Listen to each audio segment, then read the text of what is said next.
Full Court Press. There is no stopping this team. The Aggies, the Jazz, the high schools.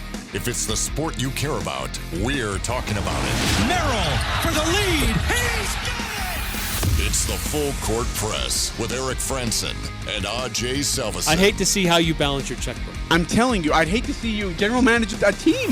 Y'all getting paid millions to act like... The Full Court Press on Sports Talk Radio, 106.9 FM, 1390 AM. The Fan.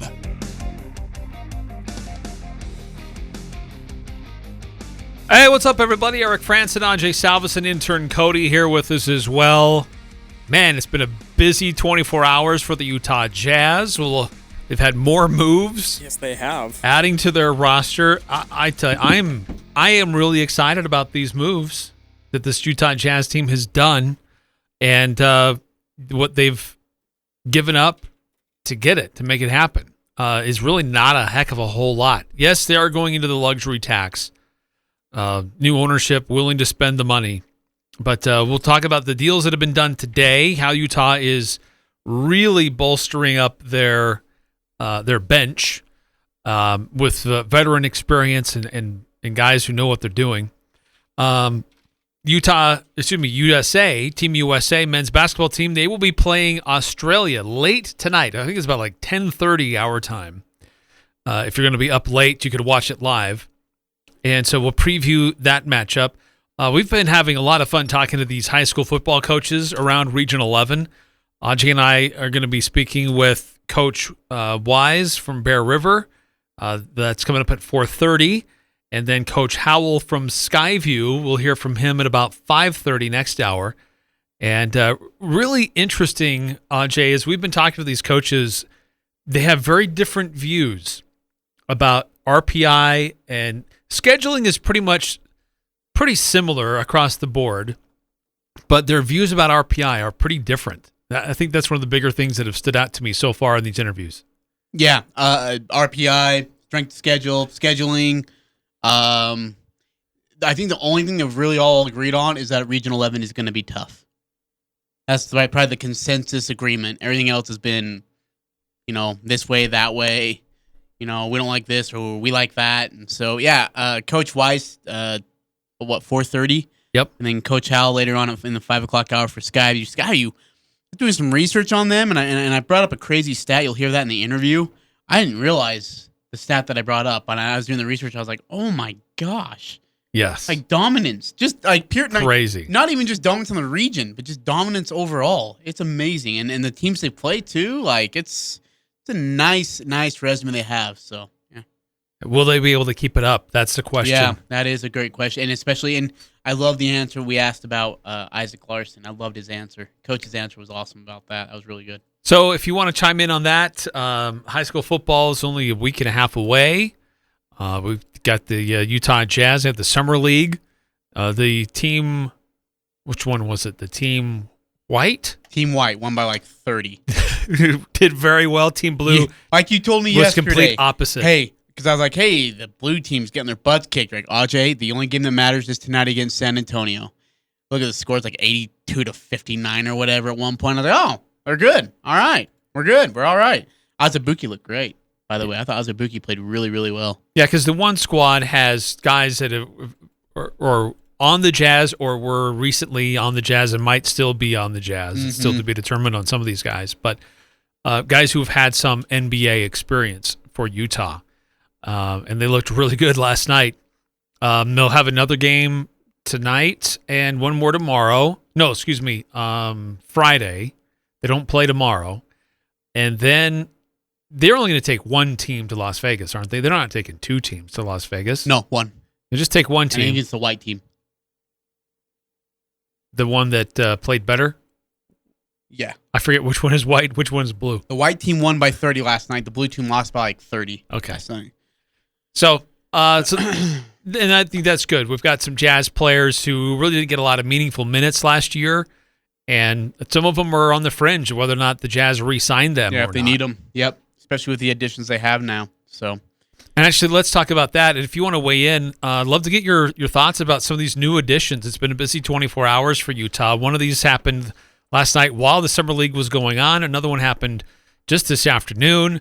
If you want to weigh in and give us your reactions to these moves by the Utah Jazz, feel free to text in on the Guild Mortgage text line, 435-339-0321. But last night, Utah Jazz announced that they're bringing on Hassan Whiteside, 7-footer, who's been in the league for a while, was a perennial starter, great player, good player, went to Sacramento last year and just was a bench player, a role player, a little bit out of sorts. Like, he had a good role in Portland until Yusuf Nurkic started coming back from his injury, and then he kind of got put on the bench and kind of struggled with that again in Sacramento.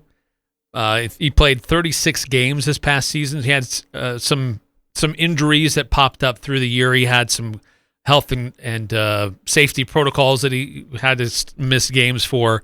But last year, 8.1 points, 6 rebounds, 1.3 blocks, about 15 minutes a game. The year before that, just in contrast, 67 games played, 15.5 points, 13.5 rebounds, 2.9 blocks, and played 30 minutes a game. So Utah Jazz are hoping that what happened in Sacramento is just a blip, and they can, if he accepts his role coming off the bench behind Rudy Gobert, then that he will be able to play strong, effective minutes for the Jazz. Because that's kind of how his career is now shifted. He used to be a regular starter, a good impact player at the center position, but now he's shifting to a bench role. And in Sacramento, it's a bad team, and he's not backing up a good center. In Utah, it'll be a very different story. And the stats show that when he's on the court, teams defensively are better. They improve when he's on the court. Now, will they improve compared to when Rudy's on the court? Probably not. But I don't think we'll see so much of a drop-off with Hassan Whiteside coming in compared to what Rudy Gobert was doing. So I like this move. It's a veteran player. He's still got some fuel in the tank. And I like the move. The Jazz signed him for kind of a veteran's minimum. That's the key. They don't spend a lot of money on him. So I'll start with the good, and then I'll go to the bad, so I can make sure everyone's happy. But this guy was wanted by a few other good teams too, contending teams, and the veteran minimum. That's what all those teams were offering him, and he still said yes to the Utah Jazz. Like, that's impressive. That really is impressive. I'm worried, Eric. What Hassan Whiteside are we going to get? The one who's reinvigorated, who wants to get back at it, who wants to be great again, who wants to, be that monster underneath in defensively and be the gift that he is offensively? Or are we going to get Portland Hassan Whiteside and get a 30% effort out of him night in and night out? It's good that he came here. I'm glad he did it on a veteran minimum. That was nice of him. But does he want to be here? That's my question. Well, he signed as a free agent, so he wasn't traded, so he signed off on it. But here's the thing with Hassan Whiteside: like, he showed kind of his spectrum of what he can provide for a team last year. At home against Brooklyn in mid-February, the guy went off, like 26 points, 13 rebounds, 5 blocks. The very next night he struggled. The very next night, yeah, he only had like 5 points. 5 or 6 points, 4 or 5 rebounds. So I kind of bagged on him in the 19 year when he played with the Portland Trailblazers, but he averaged like 15.5 points, 13.5 boards, 2 blocks. Like, he was really good with Portland. Yeah, very effective. The Kings is kind of where it all tailed up. But again, like you said, he was dealing with a hip injury, a knee injury, and a back injury, and then health and safety protocols. Like, he just didn't have it. This could be a great get. The other part to it is kind of funny. It's more ironic than anything, and I think it's happened a couple times now within the NBA. But Rudy Gobert, the whole smack talk that they had between him and Whiteside, because, was it 3 years ago? Maybe not 4 or 5 years ago. Maybe we had that debate of who's better, Gobert or Whiteside, over and over and over again. Well, then Gobert turns out to be a 3-time Defensive Player of the Year, and Hassan Whiteside's looking at his 3rd, 4th team now in the league. So, this will be his 3rd team in 3 years. Yeah. Well, and Gobert had pointed that out to Hassan Whiteside through social media. Can they get along? on the court together. Well, the thing is, they don't need to be on the court together. I'd like to. Well, yeah. They play the same position, but they don't need to be. They're not sharing time on the court. They're splitting time. Yes, 4086. He did play with Dwayne Wade in Miami. Yeah, but I think they could be on the court. Like, I think Quinn's gonna try and if they need a lockdown defensively, they'll put them on the court together. I don't know how someone will do with it, but we never really saw Rudy and Favors. it's because they didn't mesh well on the court together. I mean, they used to play on the court together a lot in the earlier years. The other move that happened today, this has been rumored for a while that the Jazz were targeting Eric Pascal. But there was more being given to Golden State than what they got. Right, and there was the big part of it was that the Jazz were going to trade Joe Ingles to Golden State to get him to help them shed luxury tax. But the thing is, Golden State is even in a worse position than Utah is. Extended Steph Curry's contract. Yeah, they've got the biggest contract issue at their place. So the Jazz still get Eric Pascal. They give up a protected second-round pick in the future. And here's a guy who's only been in the league for 2 years. He was a childhood friend of Donovan Mitchell. They're buddies. Donovan tweeting out today. He's super excited. Full circle thing here. When Eric Pascal came into the league out of Villanova, he was a second-round pick to the Warriors. He played 60 games. He started 26 of those, averaging 14 points, 4.5 rebounds, 2 assists. But this last year, a bit of a decline. He only started 4 games, played in 40. But he could 9.5 points, 3 rebounds. He couldn't fit inside that rotation. And to me, in a in my rotation opinion, of a bunch of scrubs, they wouldn't give him the opportunity to fit well. Like, they didn't put him in a position to actually succeed in a role that he'd actually thrive in. I really feel like that. When I watch games and I saw him play against Utah, I was like, this kid can play. But they're not putting him in a role where he can succeed. It's more just being a decoy, which was stupid in every single way. This kid's talented. This kid can score. He's great on the perimeter. This is a great get, and this is 33% three-point shooter. This is highway robbery for Utah. Because they were supposed to lose Joe Ingles or Bogey or, the concession stands with Joe from Vivint Small Marina. They had the trade exception from Tony Bradley that still made it possible to get Eric Pascal. And don't forget, and 946 points this out too. Pascal made the All-Rookie team. Do you know who he made it over? Yeah, 2020 All-Rookie team. First team. He made it over RJ Barrett. He pushed away RJ Barrett from the All-Rookie first team and made it over him. Like, this kid's got talent. And to get him for a second-round protected pick, oh my gosh. All day, every day, please. That is great work by Ryan Smith, Donovan Mitchell, and Justin Zanuck. See, but what I'm concerned about is why did he decline so much from year 1 to year 2? In his first year with Golden State, he averaged 27.5 minutes a game. Last year, 17. Just wasn't used as much. Now, he did have a hip flexor. He missed 12 or 13, 14 games because of that. But he just wasn't used quite as much this year as he was the year before. That made him a first-teamer on the All-Rookie team. Yeah, I don't know. I didn't watch all the Golden State's games. But again, I don't feel like their system fit Eric. I really don't. I don't think it ever fit his style of play. Utah does. The lineup they have, the guys they have around him, I mean, come on, Eric. Eric Pascal is going to be coming off the bench with Jordan Clarkson and Joe Ingles, maybe. Holy crap. Well, yeah, your second unit. Pick your poison, Hassan man. Whiteside. Either be Mike Conley or Donovan Mitchell running point. Yep.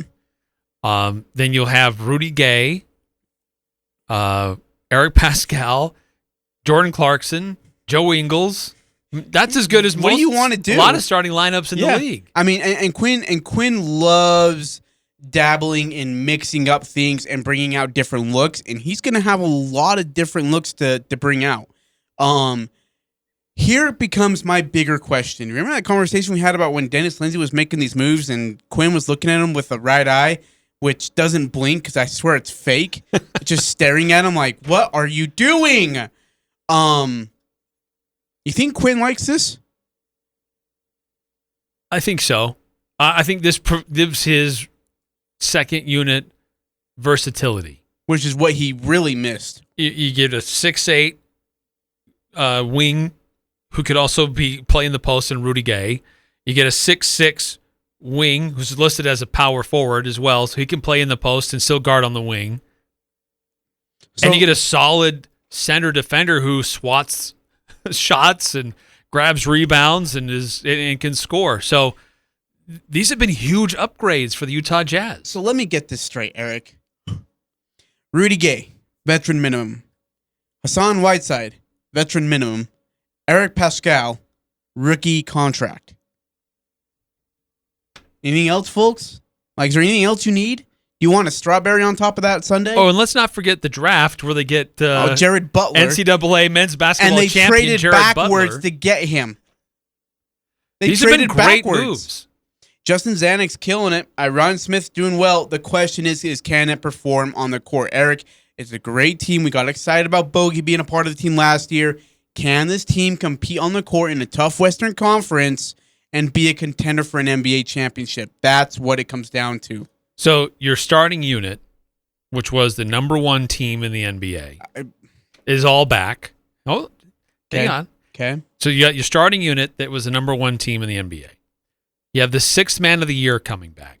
The sixth man of the year runner-up coming back. You just added another great defensive center who can score. You added another great wing player and defender in Rudy Gay, and another young three-point shooter and defender in Eric Pascal. And what did you give up to do that?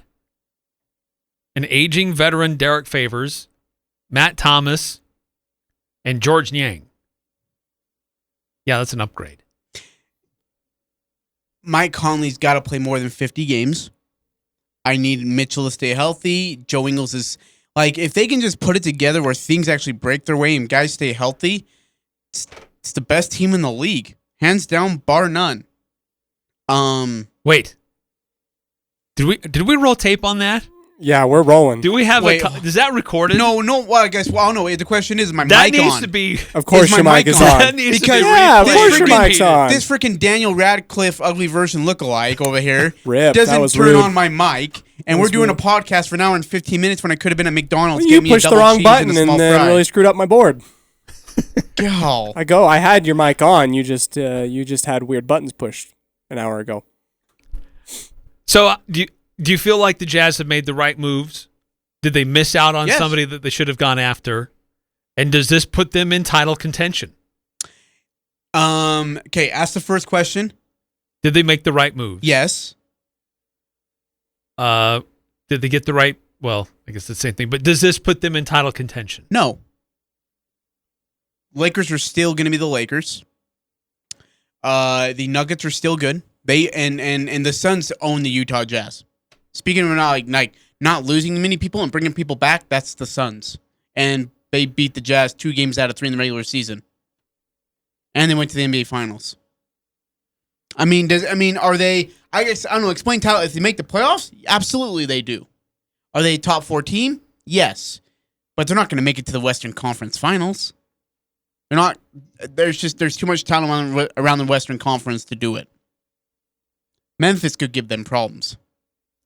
The Jazz pretty much have filled out their roster. Yep. I think they have one more spot. Mm-hmm. Do they give that to Elijah Hughes? That's what I think. Or do they give it to Trent Forrest? See, Trent, I want to know why people aren't like, why isn't the Jazz holding Trent Forrest higher? I like that guy. I think with Mike Conley's injury history, I probably would go with Trent Forrest over Elijah Hughes. Me too. Because you have Mie Oni, Me too. You have Eric Pascal, you have Rudy Gay, you have multiple players now that can play that same spot that Elijah Hughes would occupy.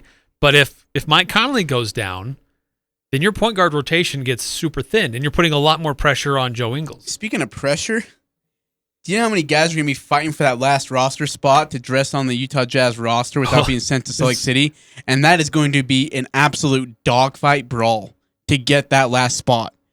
Like, Quinn's got a tough decision to make, and he's going to have to all give him like little sharp sticks and say, all right, last one to survive wins. I mean, that's It's like going to the be scene in The Dark Knight when he comes in and breaks the poker stick. Yeah, there We're you having go. tryouts. Yeah, all right. We're going to have tryouts. Make it quick. And that's what Quinn's going to be like. Make it quick. We got a preseason game coming up. And so that's what you do. Dude, Trent Forrest, Miyoni, Azubuike, who else is on that list is going to be duking it out for that spot?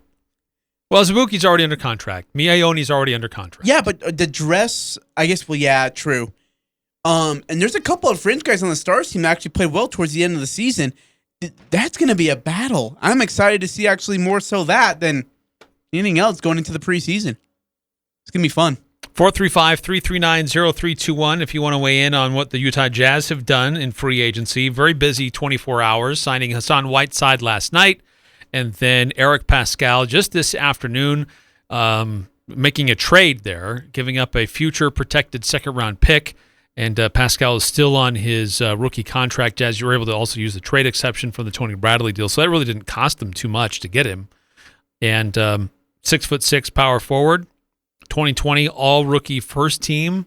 It's a great addition for Utah and what they want to do. That really is incredible. They've been hitting home run after home run, in my opinion, and how they've handled this offseason. So excited to see how it comes together. I got to call a quick timeout here in the Full Court Press. We've still got interview with Coach Wise from Bear River, their high school football team. Their season's coming up next week. We'll get a preview of their team and their season. Next hour, we'll hear from Coach Howell from Skyview. And also coming up, who said it? Actor, coach, It's our final time. or athlete? Unless we want to do this without Cody here. My spirit will live on, guys. I Oh, promise. dude, yeah. I promise. We'll turn on the wrong mics. Just an honor. Oh my, rude. This is The Herd. The winner in this is also Colin Cowherd. There's not as many smart people as you think. It's just a reality. It'd be a no-brainer if you said, hey, you got a chance to get Wayne Gretzky on your team, or you get a chance to have Michael Jordan on your team. Oh, we don't need him. No thanks. We're good. Yes, he is Wayne Gretzky and he is Michael Jordan, and he's right. This is The Herd. Weekdays from 10 to 1 on Sports Talk Radio, 106.9 FM, 1390 AM. The Fan.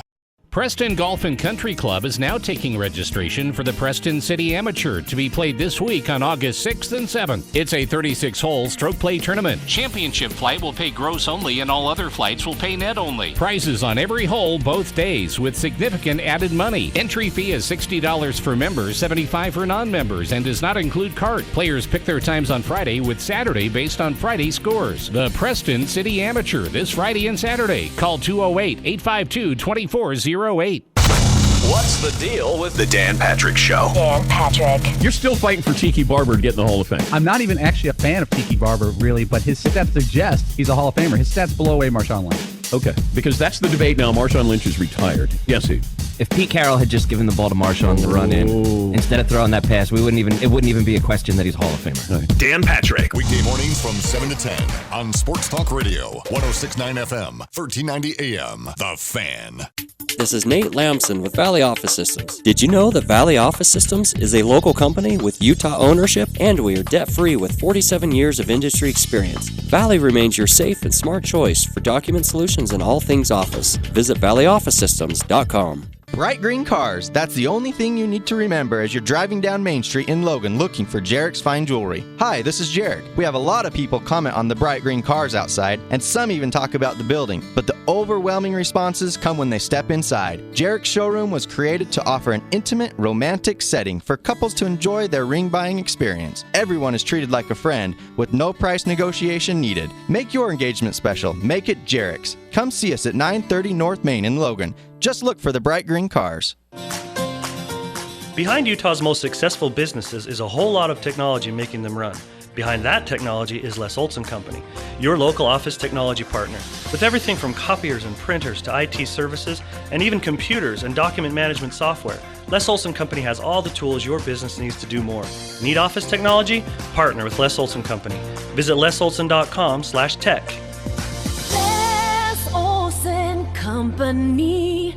When it's time for a new haircut, don't cut into your wallet. At New Horizons Beauty College, haircuts, color, highlights, pedicures, and manicures are far less expensive than going to a salon. The students at New Horizons Beauty College are trained in all the latest trends and techniques. You'll get a great look at a great price. Plus, New Horizons has great prices on the products to help you maintain that new look. All services performed by students and closely supervised by licensed instructors. New Horizons Beauty College, 550 North Main in the Clock Tower Plaza in Logan. The Aggies, Jazz, high schools, even the Pee Wee's T-ball team. It's the Full Court Press on Sports Talk Radio, The Fan.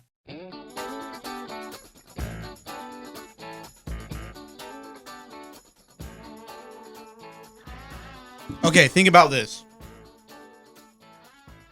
Starting lineup for the Jazz: Conley, Mitchell, O'Neal, Bogey, Gobert. Second lineup: Butler, Clarkson, Ingles, Gay, Whiteside. Jeez. Third lineup: Forrest, Oni, Brantley, Pascal, Azubuike. And then you got one last roster spot. You got to figure it out. No, that would be it, right? There's get 15.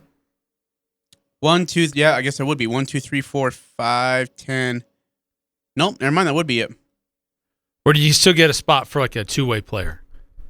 Oh, that's right. Because yeah, the NBA has allowed that now that you get one two-way roster. That's right. Thank you.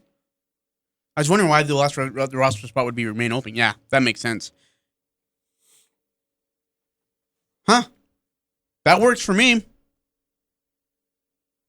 I think that's a pretty solid lineup. Yeah. And some of those guys, I think you can mix and match and move them into different spots. Yeah. I think some of those guys, especially on the bench, are versatile, that can play different positions. I like it a lot. Yeah, he's if I'm Coach Snyder, I'm salivating at the mouth at this point, Eric. Right? I mean, it is really tough to think of something else. You got more athletic at the wing. You've got versatility with your lineup. You've got experience. You've got veterans on your team. And this team overall, it's a veteran team. You can say that the Jazz are a veteran team now. For sure. 9463. 2 questions. Why is Cody leaving? And what is my incentive to tune into the show anymore? Didn't you say we were like father figures? I mean, that's pretty incentivizing. We're sending Cody out in the wide world. Yeah. Cody, you want to announce it? I'm spreading my wings. You got to leave at 5 anyways. It's true. I will be taking my talents to Evanston, Wyoming to become the voice of the Rich High Rebels. I'm incredibly excited and humbled to go out there and do play-by-play for them. So tune in, and I'll still be there. Someone's going to be listening to 1A Rich High School basketball. Hey, if I'm calling it, like, I don't know, those kids are studs, by the way. Like, they kick butt. They kick butt. I'm way excited to go out to Evanston and take my talents out there. So, yeah, we're excited for him. Cody's been hanging out here with us, doing a variety of different things for a while, more than just helping us produce this show. And so we're excited that you get to go out and experience more in the radio world. Yeah. Just make sure you turn on the on button for your mind. That's good. Make sure the light is red. An hour and 15 minutes later, you realize you didn't turn it on. I can positively say that I don't think I'll ever have a superior be as verbally abusive to me as Ajay was when I was at Cache Valley Media Group. You made the walkout cool again, so good for you. We're going to miss you. You did great work. Thanks. It was cool. Let's find somebody else. Well, that sounded that was really rude. Ajay, it's okay to be sad. Goodbye. It's okay to be sad, Ajay. I don't show my emotions. Don't let the door hit you on the way out. Does that mean there's a job opening at his position asking for a friend? Depends. We do our interviews live on air. By the way, have you interviewed 9310 live on air yet? We still got to get him to do some color analyst work for us in the version of Bill Walton. That's good. I passed on. I love how you're disappointed in me when I say it. I passed on the information to the play-by-play guy who needs help, and it's on him to reach out and go take it. Wait, you left it up to him? Yeah. Oh boy, he's got to know who chemistry works and if they can communicate and have fun together. But that's the thing is that with Cody we had great chemistry. It was good. It was saucy. You know, Still he is. was I'm witty. still here. I mean, he cracked a few dumb lines, but I mean, for the most part, he was all right. No different than anybody else in the room. Like, See, we're gonna miss you, man. Congrats, though. Thank Wyoming's you. gonna be awesome for you. You're gonna do great. Go Rich. Hi. Hey, do we play Rich in like some sports? I swear, like Rich High. I really hope so. I swear they do. Maybe they don't. Not. There's such a gap in classification. It's quite But wait, Region wasn't it part 11 of our teams high don't school play them. pick'em? Rich was.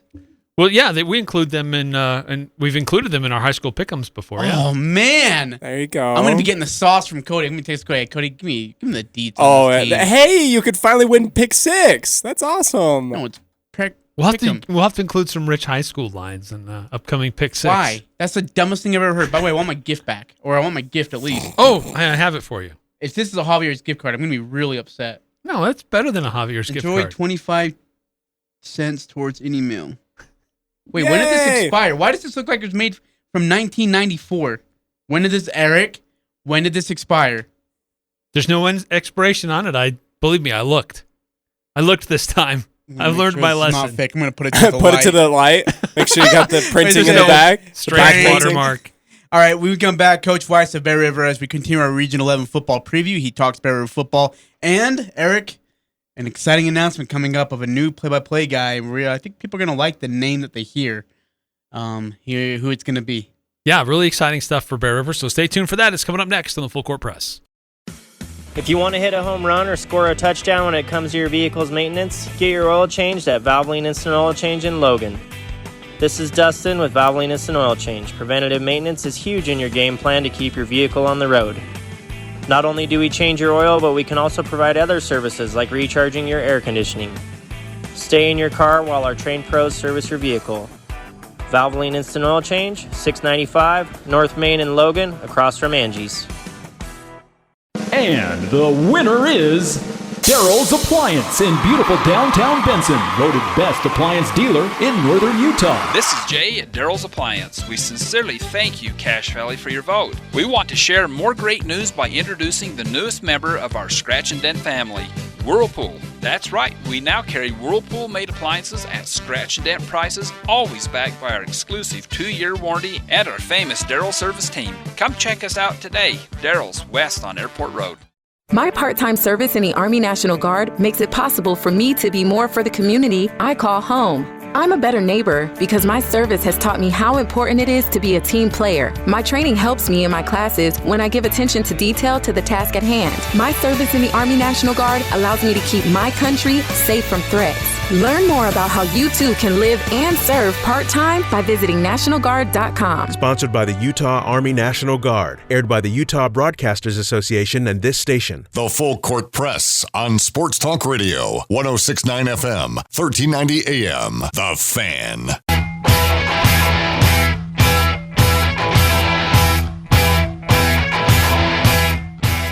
All right, going back to our Region 11 football preview, we get to now Bear River, a team that finished 5-6 last year and now looks to rebound, and a team that could be very dangerous with some new additions and a couple of kids that people haven't heard about. And again, Coach Weiss at the helm here, and you know that Coach Weiss is going to have his team ready to go for the 2021 football season. Coach, how are you?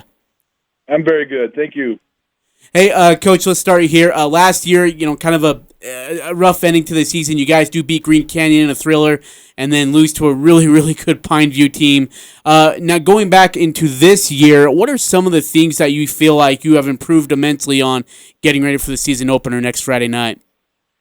Well, we've got some seniors that are coming back in with a lot of great starting experience. There's Kason Byrne, who is coming back as a starting middle linebacker that runs our defense, basically. Jared Lish is my defensive coordinator, has really kind of turned things over to Kason to be the field general out there, and so that's going to help so much. And, we're looking, we have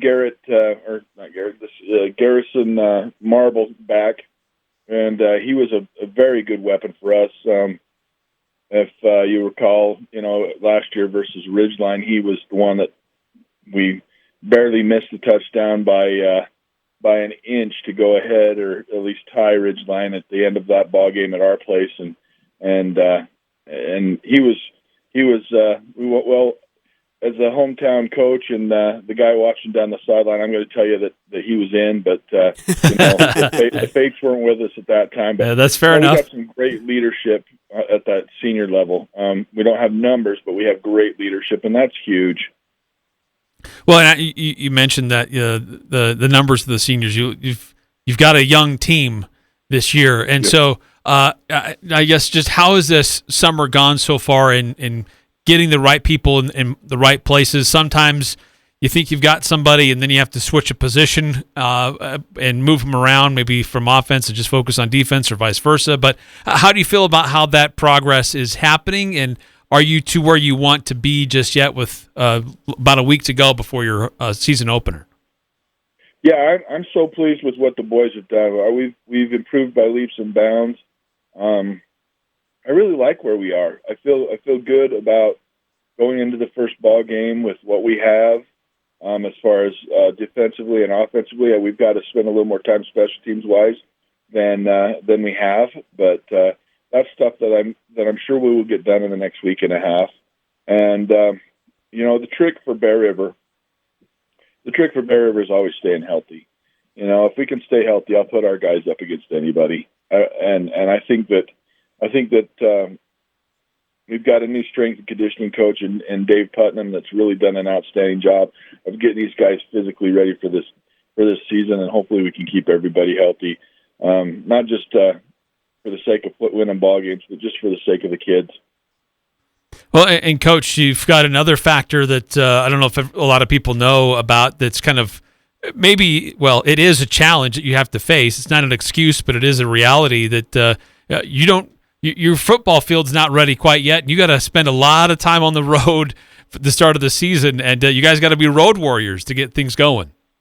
Yeah, 100%. We won't have a home game until September, mid-September, really, because of the way things shook out with our region. And so I told the boys, I says, if you wanted another challenge, here it is, but let's not, it doesn't matter what you wear or who you play or when you play. Let's focus on us and focus on make sure that we're getting better.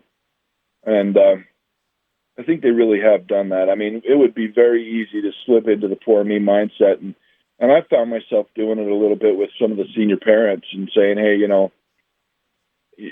we keep kicking these seniors in the gut a little bit with some of these challenges, but they've always risen, and I think that they understand that they can't do anything about the powers that be, and they can't do anything about the situation, and let's just go out and control what we can control, which has been a real mantra of ours here at Bear River. As much as we have to kind of go with the flow with numbers and with injuries and with things like this field. This will be the third time in I'll bet 6 years that the district has kind of put us behind the eight ball this way, but when it's all said and done, it's going to be a great field. It's going to be something that we can be very proud of, and I think that the seniors are excited to be the first ones to play on it.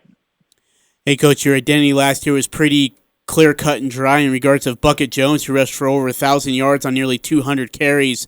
How do you establish an identity without him this year, and what is your offensive identity going to be, especially when you don't have Josh Payne as well behind the center? What are we going to see offensively?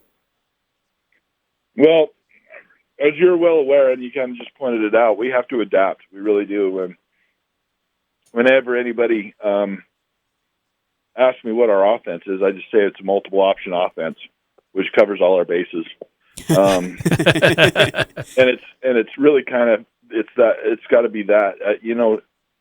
Bottom line is, and it's no secret, I've got to find a way to get Garrison Marble the ball.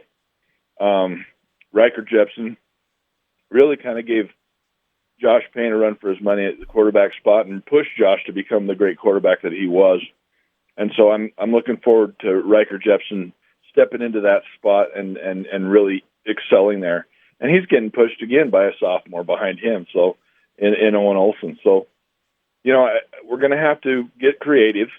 We're going to have to find various and many different ways to get Garrison Marble the ball, but at the same time, run counters and play actions and all those other things that when teams start adjusting over to Garrison, which I think they'll start out doing that because we have very smart coaches and they understand what we have to do at Bear River to be successful, and so we got to take advantage of them overplaying Garrison at times as well. So that's kind of what we're going to look like offensively. Is I know that was coach speak, and that was a lot of. But maybe that's because I'm not 100% sure how No, that's fair enough. Defensively, I think we can under your direction. As long as you've been at Bear River, there have always been stout, physical defenses. Amen to that. I mean, you've always preached and been able to execute great defensive schemes and get the most out of your team defensively. Is this year going to be any different? And what do you see out of your defense coming into the season? No, it's I've got a defense coordinator in Jared Lish and that's rule number one for us. That's item number one for us is that our plan to win, and you've seen that around. But our plan to win is play great defense, and it's a great compliment to both. Jared Lish and I played in high school together, and he's a great compliment to me, my offensive mindset, and I'm hopefully the same for him defensively. He asked him what the role of the defense is, and that's give the ball back to the offense. And you asked me what the role of the offense is don't put the defense in a bad spot. And I think between the two of us, it's all his plan. I really kind of I'm the LaBelle Edwards kind of head coach in regards to the defense. So even though they're my teams, and I'll take whatever credit you want to throw my way defensively, it's been the defensive coordinators that I've enjoyed. We've had three here in my tenure, and they've all been great. But Jared's come on, and he has a great plan, and it's going to be the same. What we do defensively is. Really, he does a great job in the film study. He does a great job in understanding what other teams are trying to do. And I'm glad you mentioned that because I was talking to Ridgeline's offensive coordinator, Coach Livingston, and he said that that's the toughest defense that he deals with the entire year is our defense over here. And I'm so happy to have you guys mention that because that's part of our identity is being tough farm, tough, hard-nosed, kids and a team that way. And so I think you're going to be pleasantly, consistently pleased with what we do defensively.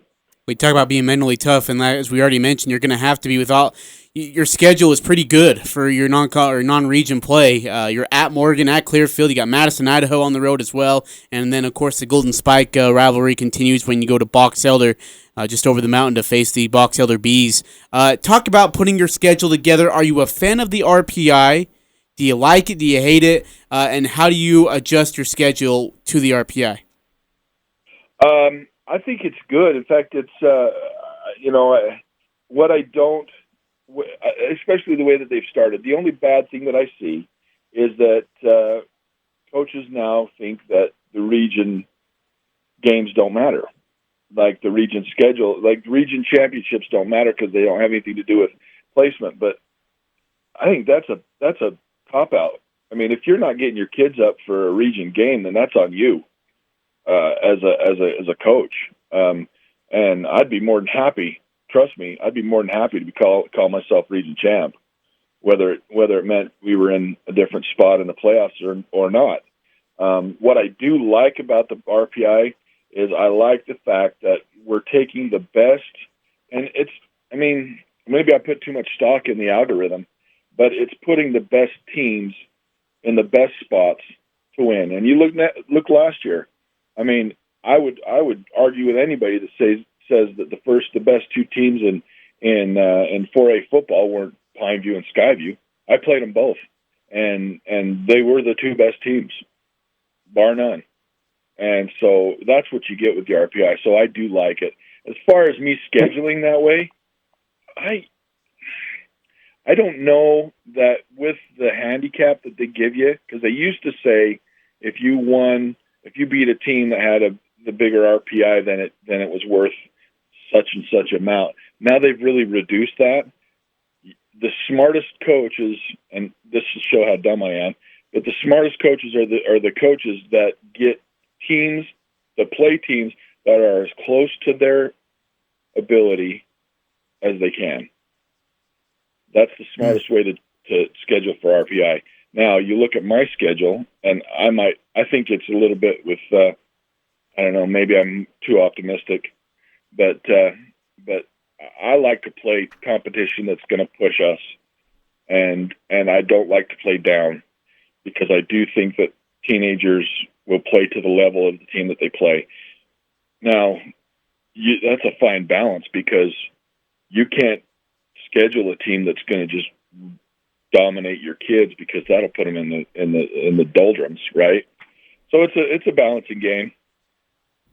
And then, Coach, I got to ask, can you give us a dance through Region 11 through your opinion? I know there's some people who kind of bash on Region 11, and there's only 2 regions in the 4A class, one in Southern Utah and one in Northern Utah.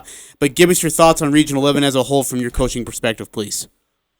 I think that, in the 20 years, this will be my 20th season, if you can't argue for the fact that Dixie's been a power, that Pineview's been a power, that Desert Hills has been a power, you have these also rans, and Hurricane used to be right there.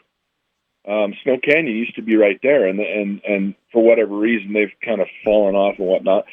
I wouldn't want to be Crimson Cliffs right now, because coming into that region as the youngster, as the new guy, you've got a lot of tradition to battle against.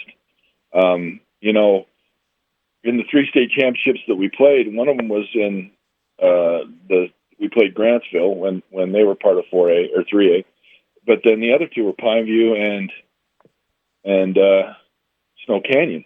I mean, they're always going to put a team that is competitive into that game. And so, I mean, I love what we have up here. I think that we've got the best,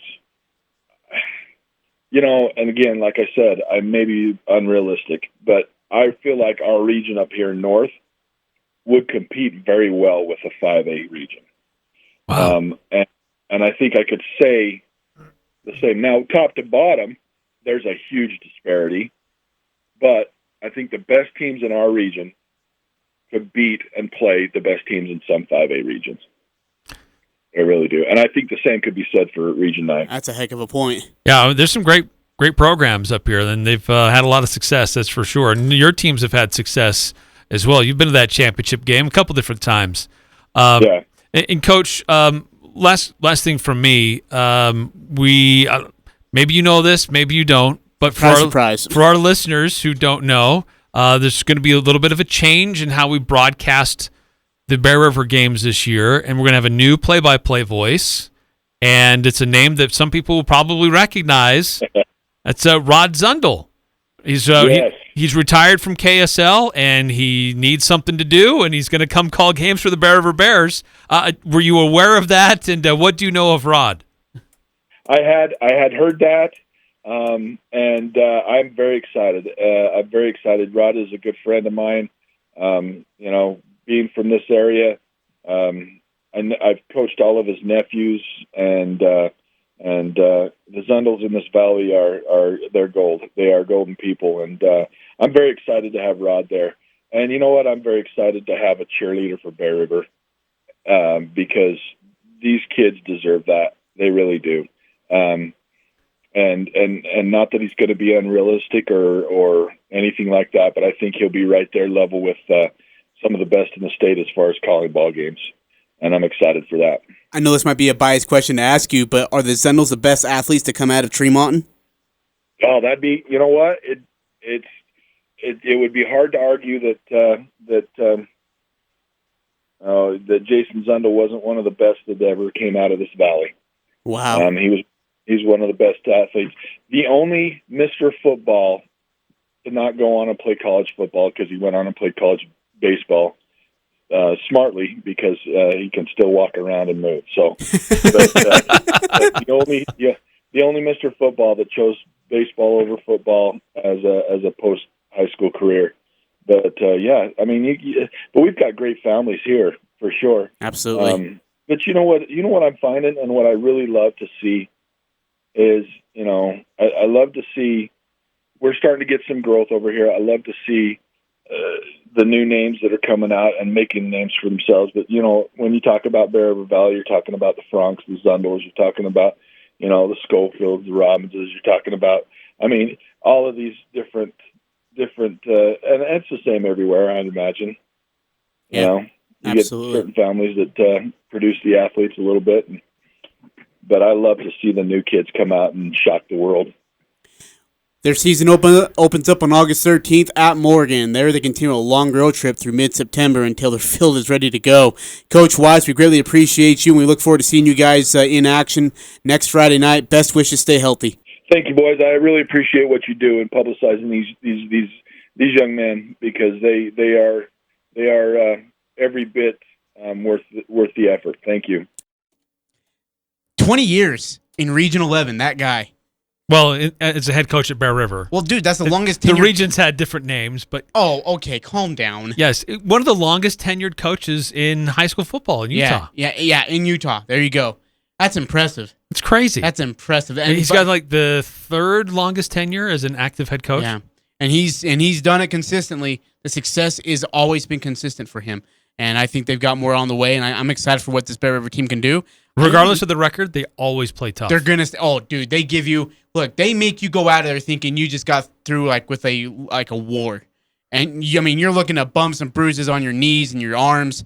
You're scraped up and you're feeling it the next day.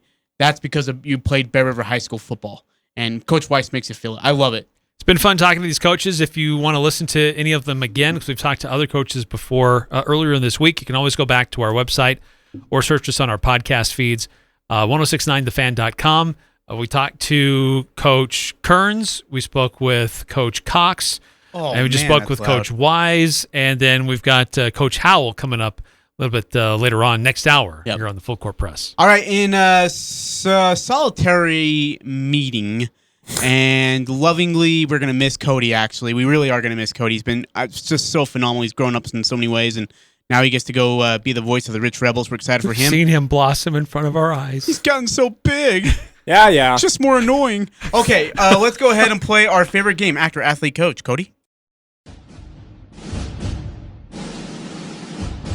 Either you're a thief and you steal, or you're a vampire that pulls from the juice and the verve and the synergy of the group, or you add to it.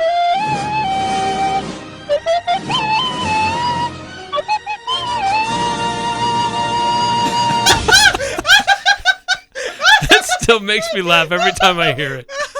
It's the best intro gets me ever. more the quarter of the flute. Oh, man. Okay. All right, let's get to this. Not a lot here. Okay. All right.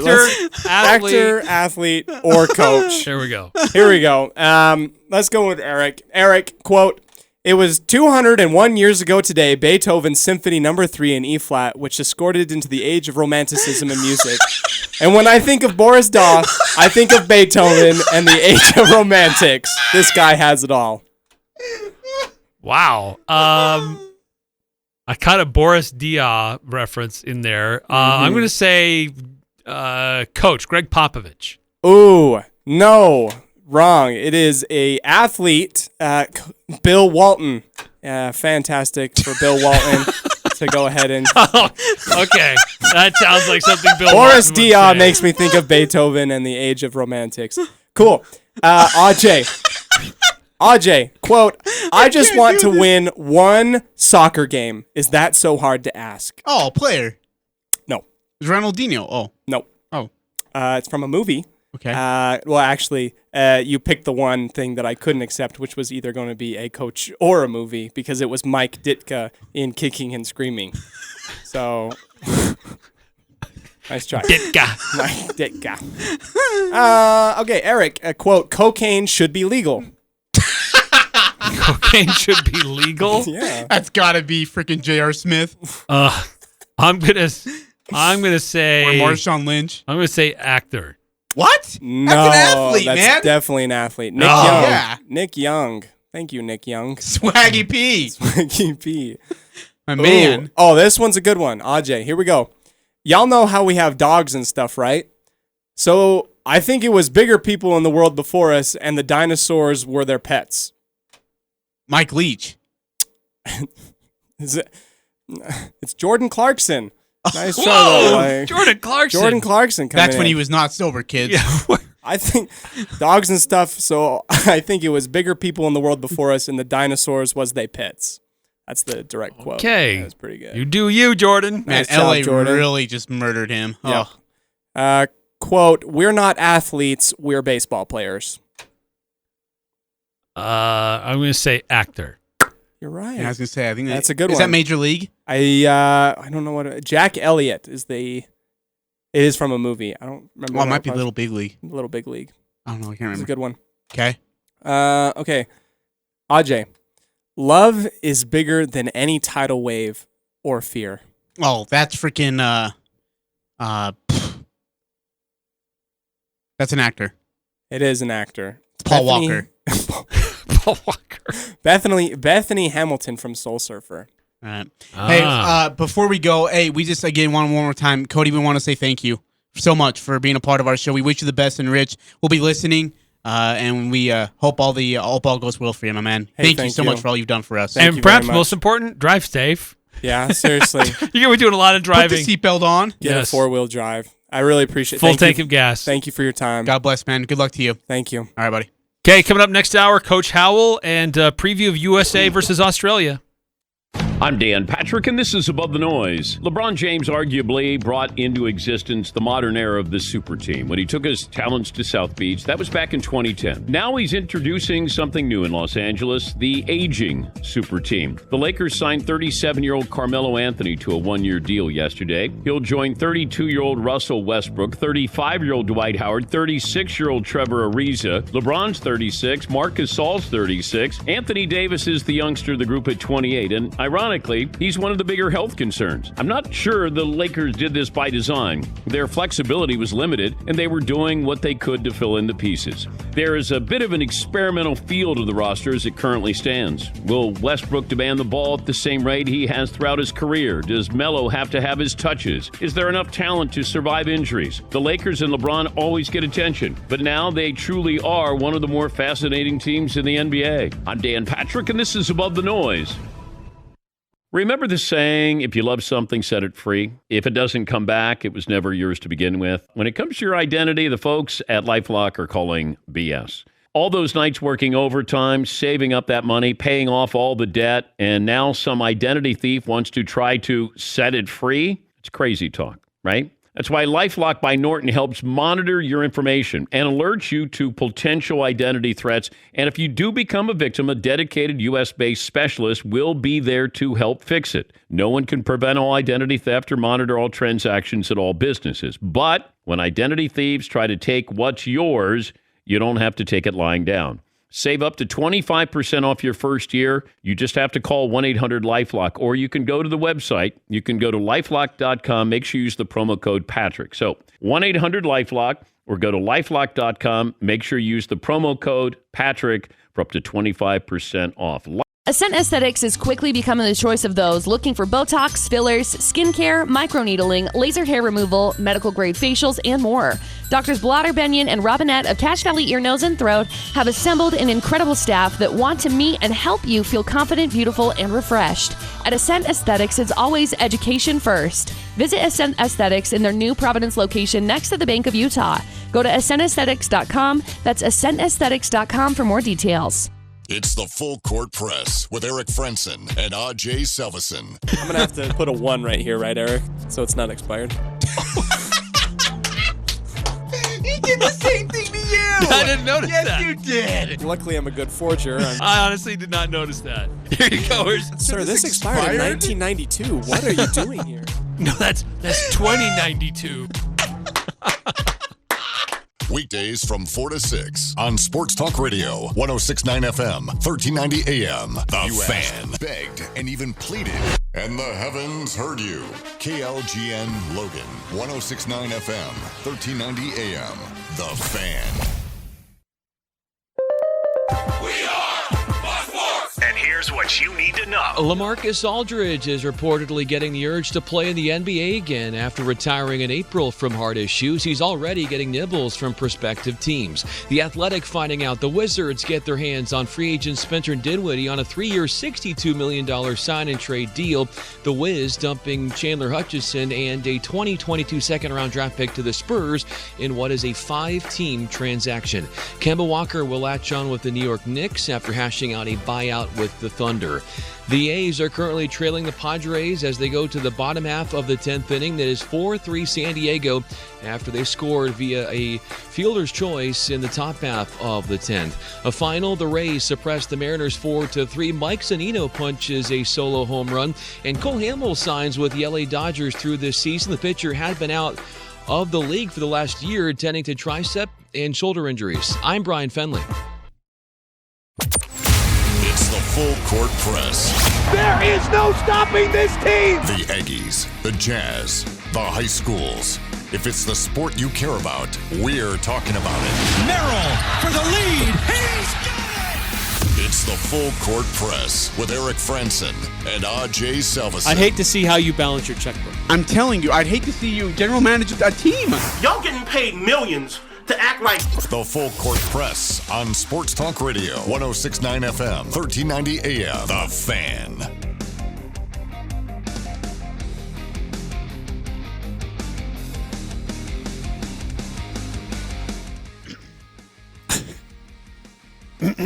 Clear your throat there, Ajay. Well, why don't you give me like a 1, 2, 3? Why did you It's just time turn on my for mic? another hour of radio. Gal, why don't you give me like a 1, 2, 3 or something?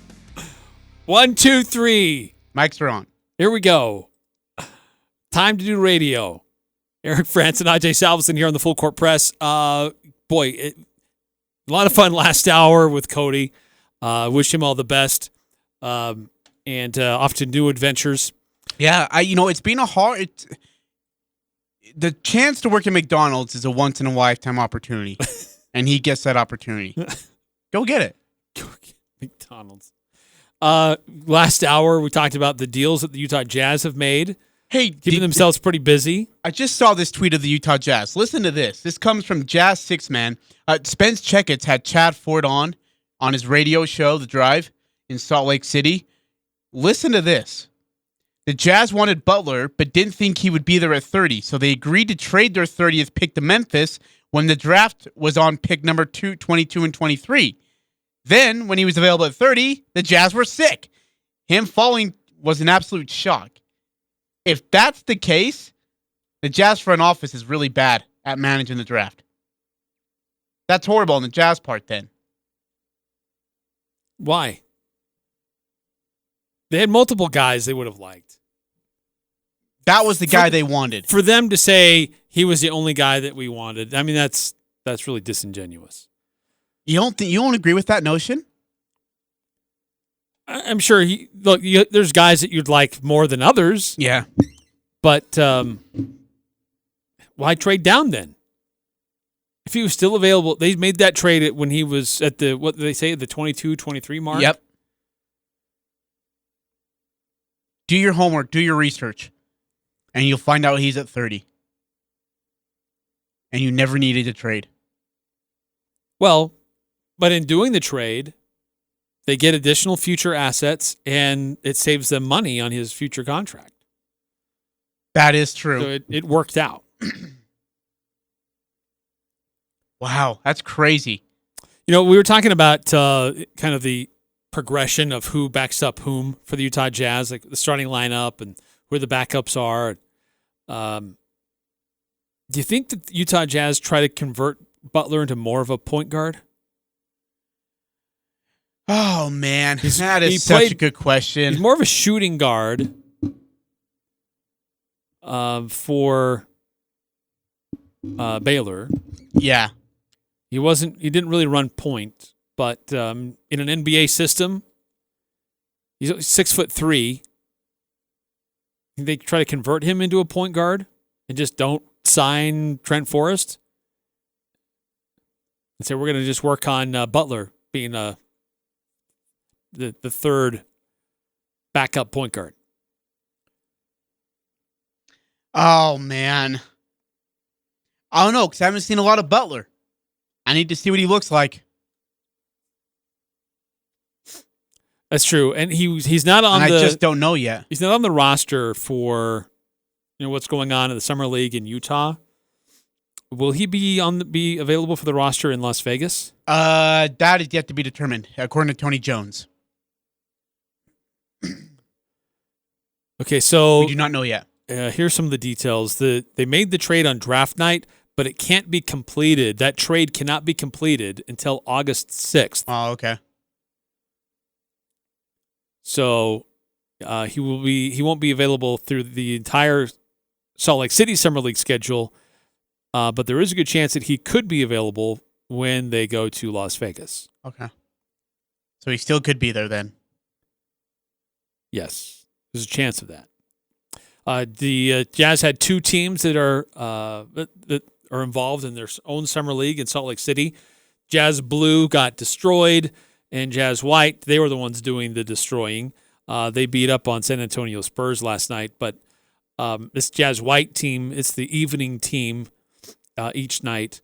They're the one. That's the team that has more familiar names, guys who were on the Jazz roster last year, hoping to stay on a Jazz roster, or guys already under contract, rookies or younger guys under contract. But last night during the summer league game in Salt Lake City, during the San Antonio Spurs and Jazz White game, the Utah Jazz announced the addition of Hassan Whiteside, 7-foot center, veteran center in the NBA. He's going to be coming to Utah. He'll be backing up Rudy Gobert.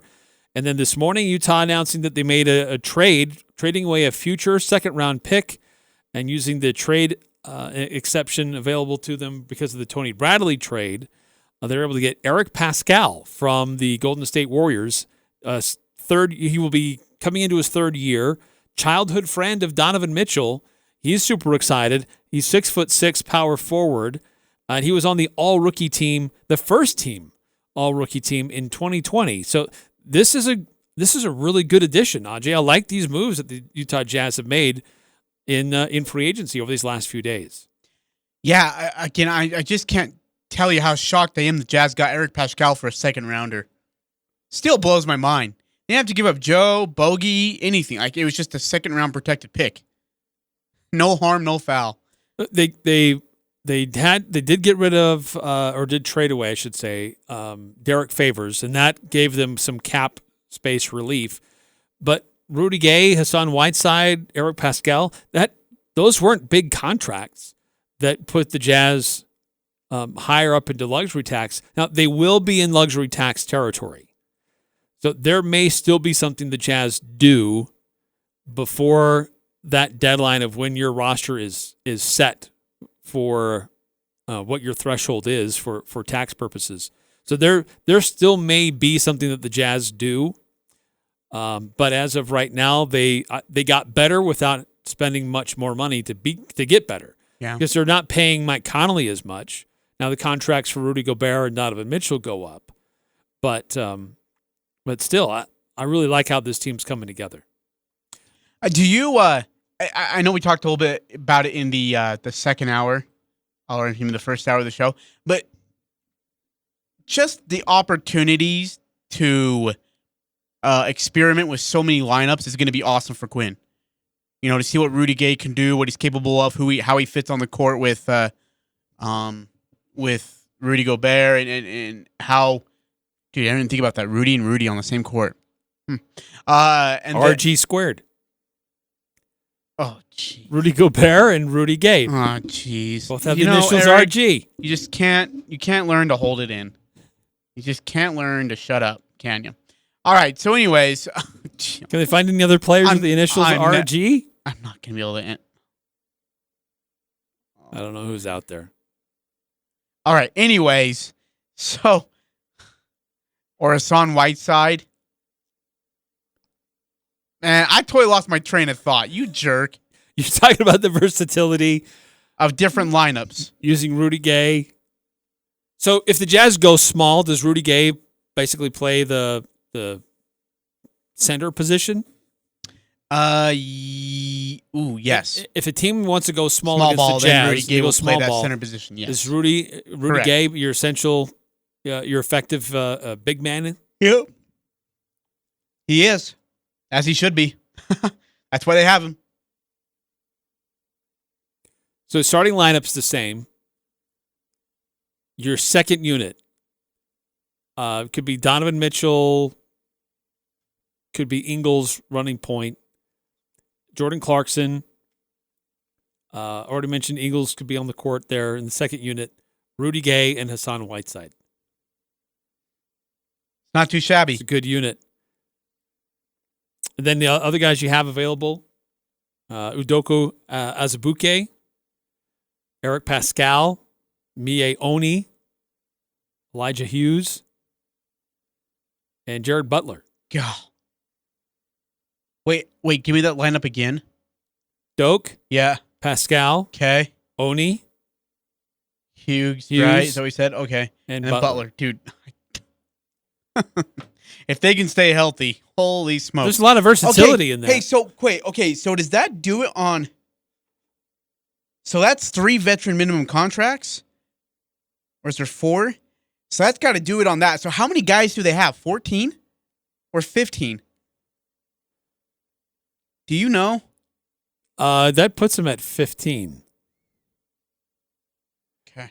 By the way, we talked a little bit about Jared Butler. Could he play point guard? Yeah. Dan Clayton, friend of the program, we've had him on. Love Dan, yeah. Question has been asked, does Butler play point guard at Baylor? And What does he Dan say? replies and says, well, he played guard, but because he played next to Davian Mitchell, who's essentially a small 2 in the mold of Donovan, that meant they both handled the ball a lot. He can shoot and pass well out of pick and roll, so I think they'll trust him to do some creating for X possessions a night. So they'll probably withdraw, and he adds here, they probably withdraw the one qualifying offer that they gave to Brantley, and they might keep Forrest under qualifying offer so they have leverage to get him back on a 2-way deal. But it doesn't look like they have a spot for Brantley. Interesting. Yeah, dude, it's going to be that's the thing is it's going to be a dogfight to get that final spot. Dan Clayton talking about Pascal. The question was, how does he do when switched onto athletic guards? And Dan says, not great. He says he doesn't really get the Pascal love. He says he is young and he's improving. So wait, Dan Clayton says that? Yeah, so he says I think it's fine to have him as your 5th, 6th, and see what he can do. Interesting. Yeah, interesting. Okay. So Jazz filling out the roster, they're pretty much done. Not a whole lot more they can do. Yeah, I was going to say, how close are they? Because they got the veteran minimum. They got 3 of them, actually. So that puts them at what? They're now 14, so now 15. And So, again, just your reactions to the Jazz moves, adding Eric Pascal, Hassan Whiteside, and Rudy Gay to pretty much fill out the roster now without spending a ton of money to do it. 435-339-0321. Also coming up here in a little bit, we'll be talking to Coach Chris Howell from the Skyview Bobcats, which can always be heard right here on 106.9 The Fan, home of the Bobcats. And also Team USA getting ready for Australia tonight in the semifinal round of the Olympic men's basketball tournament. Team USA, they were down early against Spain, rallied, went on a big run to close out the half, and clamped down and played even better actually in the 4th to really put it away. Kevin Durant was fantastic, despite Ricky Rubio's 38 points. But Spain is now out of the tournament. It's down to USA, Australia, France, and Slovenia. If I've got that correct. You do.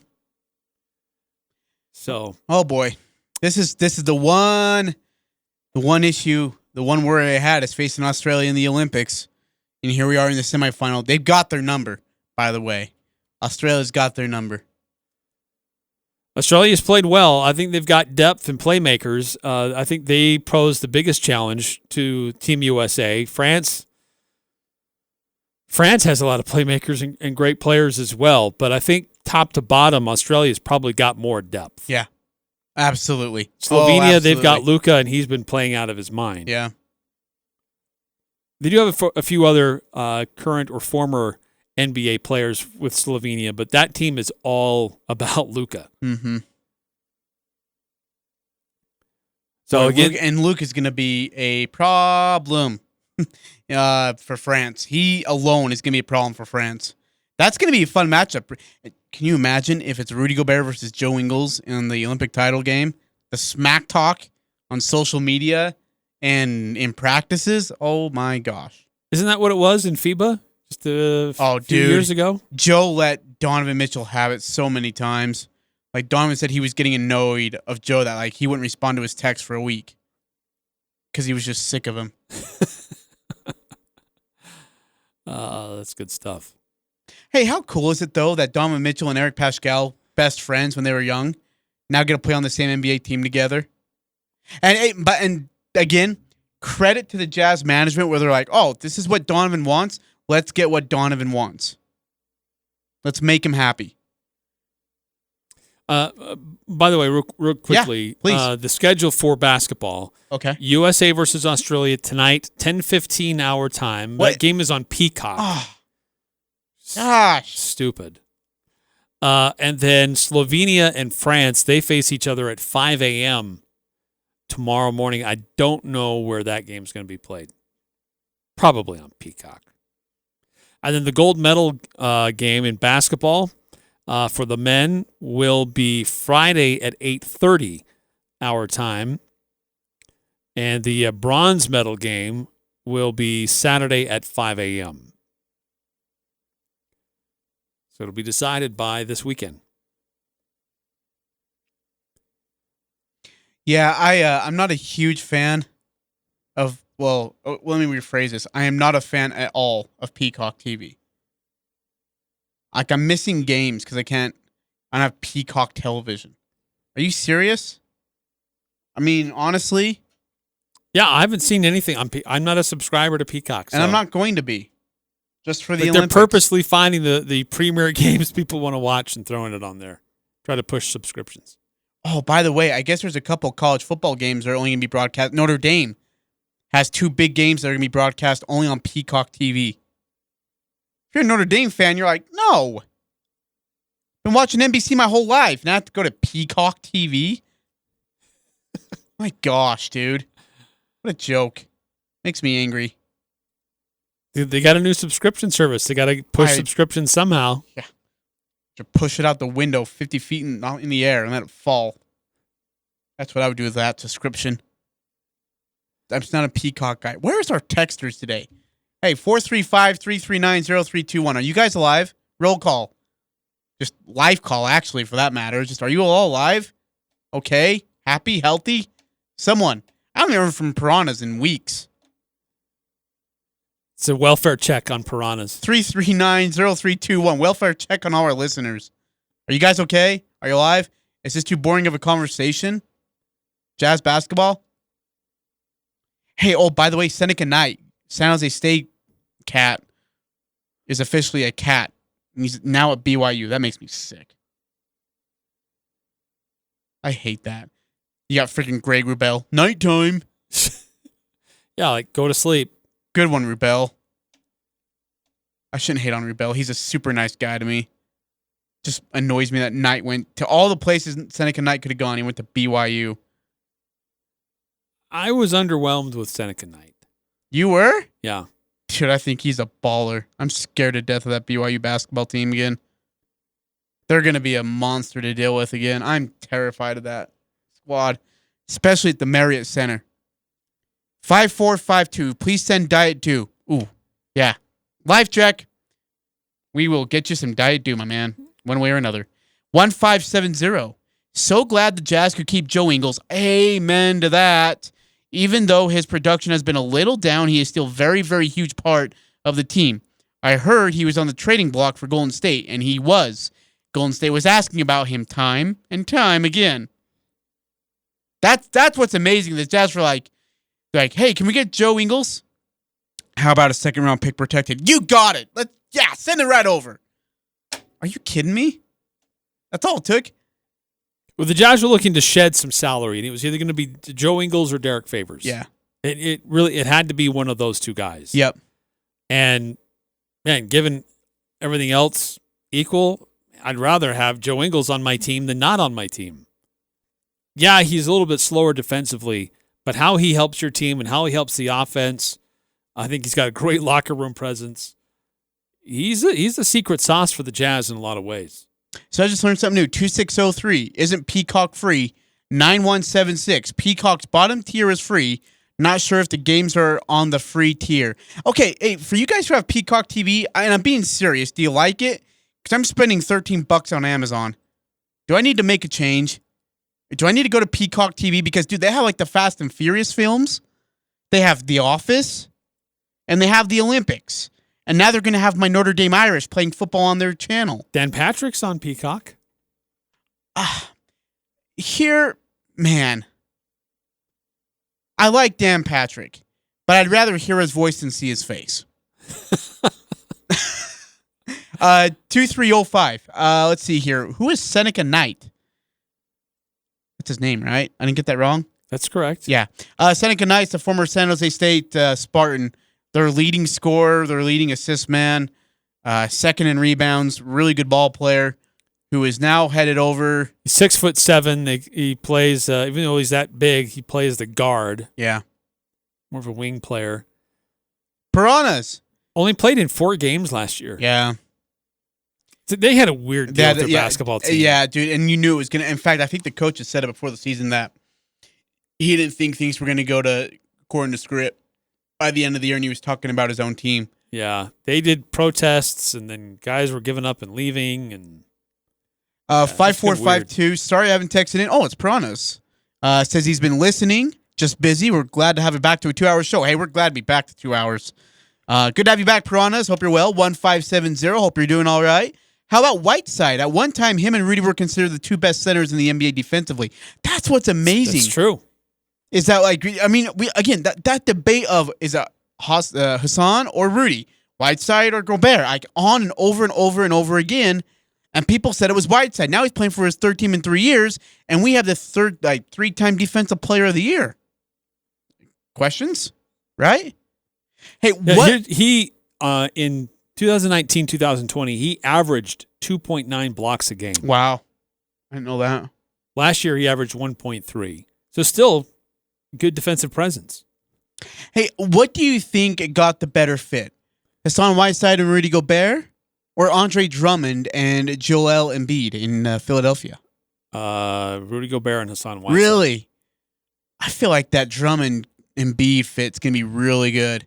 That's going to be a massive problem for a lot of teams in the Eastern Conference. I think Drummond's a little overrated. To Laker fans, he was too. That's what's crazy. Yeah, I think he's been on the decline, and that showed last year. But Hassan Whiteside isn't? Well, I mean, you could make that argument for Hassan Whiteside as well. That's why he's a backup center now, not a starter. I mean, if he's a great player, he's not going to go to be a bench guy. He's going to start somewhere. But you need him to be effective. Look, if the Jazz got Andre Drummond, I'd be happy with that. Like I said, I think he's got a good defensive presence. I don't know offensively. I mean, he's a similar offensive game as Rudy. Lob and dunk. Let's see, 7854. How do these just signings help come playoff time? I don't think they do. I like the text. Okay, here's how I think they help. You've got veterans who have, with Rudy Gay and Hassan Whiteside, veterans who have been in the playoffs. They've seen plenty of NBA action. You're not relying on some young up-and-comer who's a little too green behind the ears. Okay. Pascal, he is young and green behind the ears, but I think he gives the team versatility, especially defensively. So I think that helps the Jazz when they get to the playoffs. It gives Coach Snyder more options. I think it gives him more versatility with his roster and his lineups too. Yeah, that's a good point. 6789 answers his own question. This may be a stupid question, but would it throw off the Jazz offensive scheme to have a backup center with some real offensive presence? And then he says, oops, I forgot about Rudy Gay. Rudy Gay does answer that problem. I'm excited. What the thing I like about Quinn's offensive system is it spaces everybody out and everybody has a chance to either create on their own or even just get a touch of the ball and have a decision with it. He wants the ball to be, moving from space to space, not stick.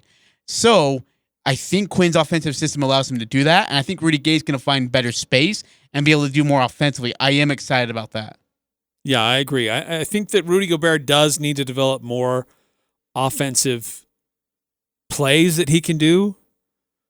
He had a great game for France just the other night, but a lot of that was on the lob and dunks. He's good on the pick and roll. He rolls to the rim very well. Really well. I agree. But you can't throw the ball into him 10 feet away from the basket and he can have a drop step or back to the basket or pull up or whatever. It's either a dunk or something that's 2 inches from the rim. Yeah. He doesn't have anything beyond that. 1570. Do you think Trent Forrest will be the backup point guard next year? He shined pretty bright last night. Again, I cannot say, and again, 1570 is killing it with the text because I love this one. Trent Forrest needs to be the backup point guard to Donovan or to Mike Conley. And I think you let Donovan rest. Don't put all the ball pressure on Donovan. I really do. I think Trent Forrest needs to be the backup PG. I love him. I think he was good in the playoffs, to be honest with you. I thought he played well in those stretches when Donovan was out. Yeah. And then Conley had some issues as well. And so late in the season, he played a lot of minutes. Yeah.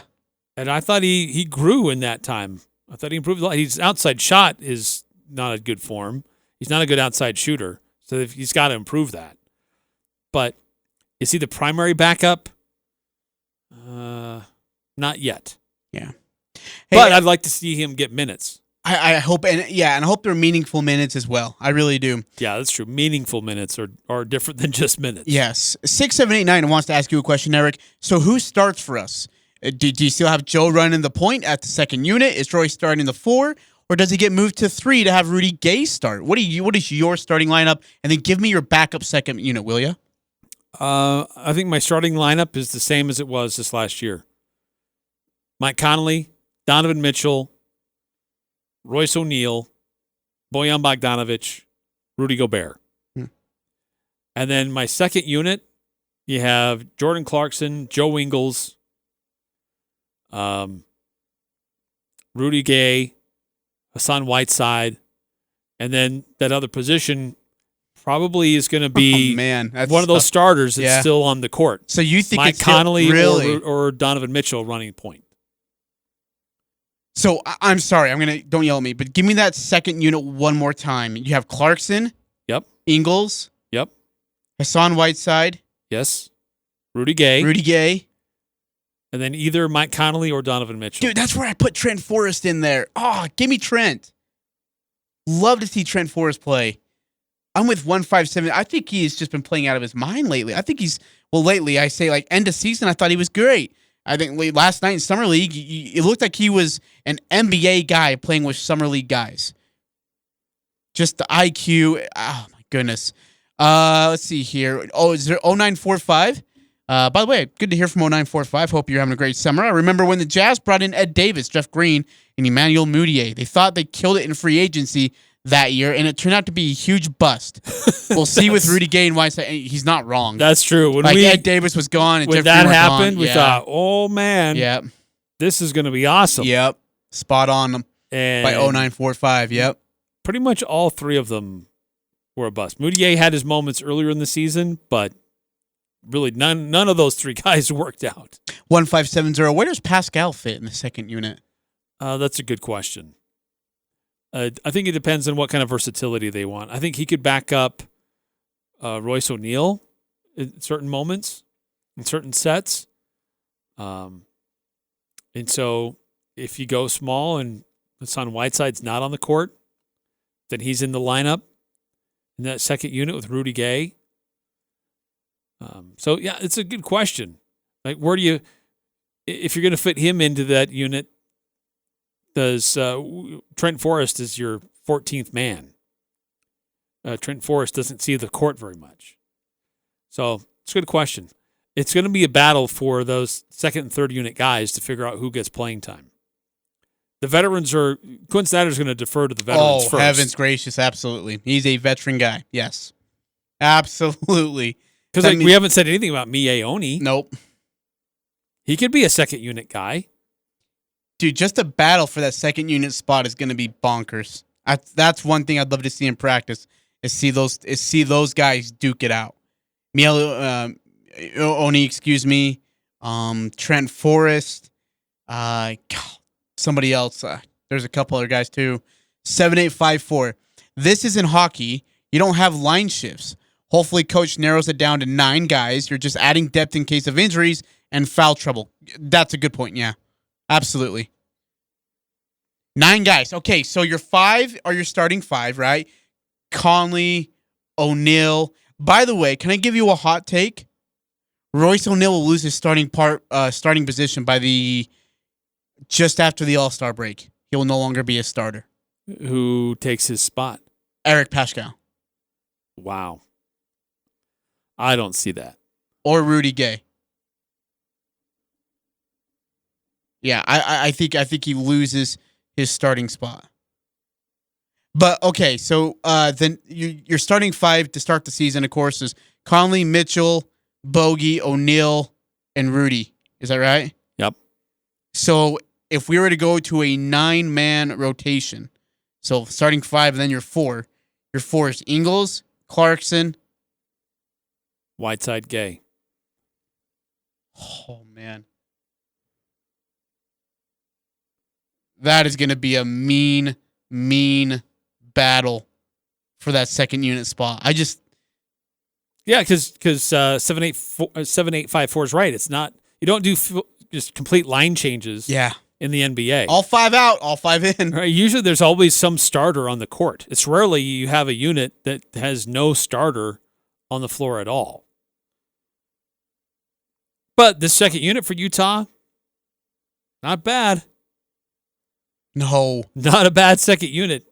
It could be a starter on several teams in the NBA. 9-9-9-5, none of this stuff matters because the Jazz will lose in the first 2 rounds of the playoffs anyways. Okay.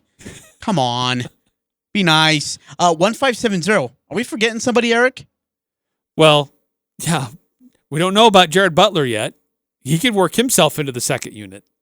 He could be a rotational guy. And 6, 7, 8, 9. So Gay's the closest thing we added, Gay's the closest thing to a wing that we added, which we needed so badly.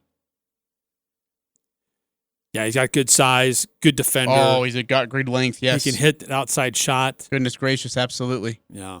Yep. All right, we got to take a break. I think Pascal Go ahead.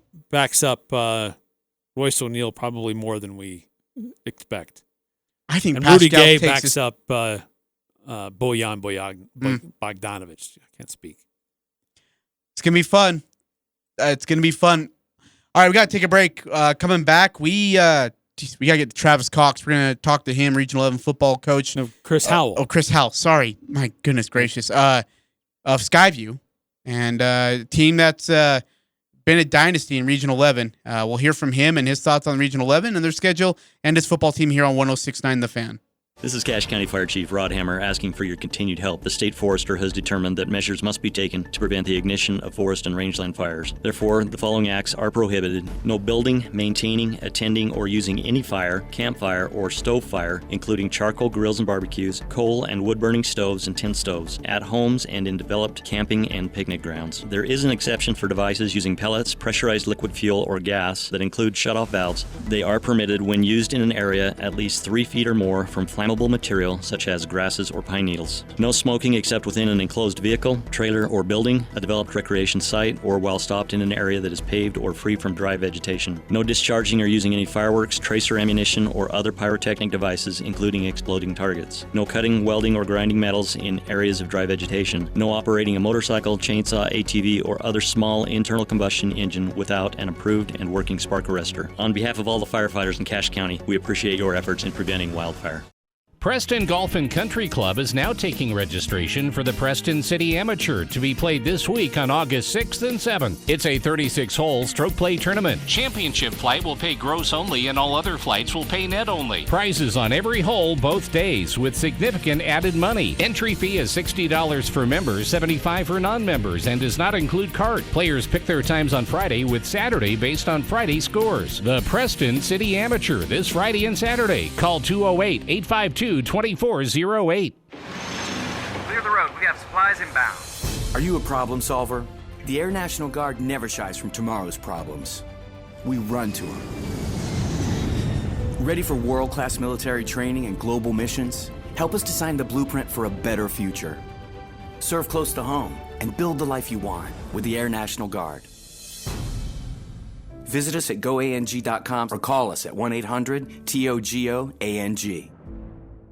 The Aggies, the Jazz, the high schools, the Full Court Press on Sports Talk Radio, 106.9 FM, 1390 AM. The Fan.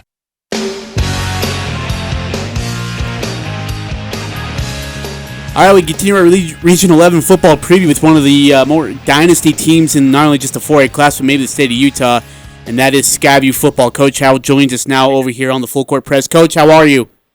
I'm great. How are you guys doing today? Doing great. We're good. Thanks for joining us. We're talking football with the coach, so it's always good.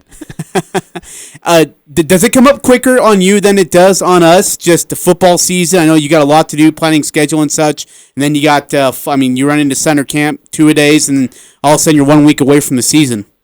Yeah, it's unbelievable how quick it all happens. You know, it seems like we just finished and kind of started winter workouts, and here we are going again. So yeah, every year it seems like the summers get shorter and the season gets longer, and so we're getting fired up, getting ready to go again. It's a great, as Ajay alluded to, there's a great tradition there at Skyview, a lot of success, and it really stands to the developmental programs that are going on in that area at the youth levels, and then the great coaches there that are taking them to the next level. You've had to go through some developmental stuff, trying to figure out some key pieces. Every coach, every team has kids who graduate, and you're trying to figure out next pieces for this next team. But for yours, probably one of the bigger pieces is figuring out who your quarterback is going to be. Have you identified who that is, and how's that that competition facing out so far? You know, you kind of your initial question, we talked about kind of figuring out and fitting pieces of the puzzle and all those things. And you know, that's part of the process every year as we develop, our younger programs, our JV and our freshman programs. And so it's definitely a process to bring these kids along. And we're really excited about the group of kids that we have coming this year. They've, if we're talking specifically about our seniors, they've had incredible, JV seasons. They've lost 2 games in 2 years. They're really successful as a freshman group. So we're definitely super excited about them. They've had a ton of success. They know how to win. A lot of them played critical roles on our teams the last 2 years. And then as you asked about our quarterback, we have 3 really, really good kids in our program, and each one of them have a lot of strengths in their own right. Jay Severo, super intelligent kid, comes from a coaching background, really intelligent, knows where the ball is supposed to go. Carson Thatcher has a super strong arm, has spent a ton of time at camps and those types of things, and so he's really worked hard to be where he is. And then Garrett Zollinger has been in our program for 3 years, going on his 4th year. Big, strong, good-looking kid, has a super strong arm, has a really, really good understanding of our offense, runs it really well, continuing to work on his ability to be, kind of a complete passer. And so we're excited about all 3 of them.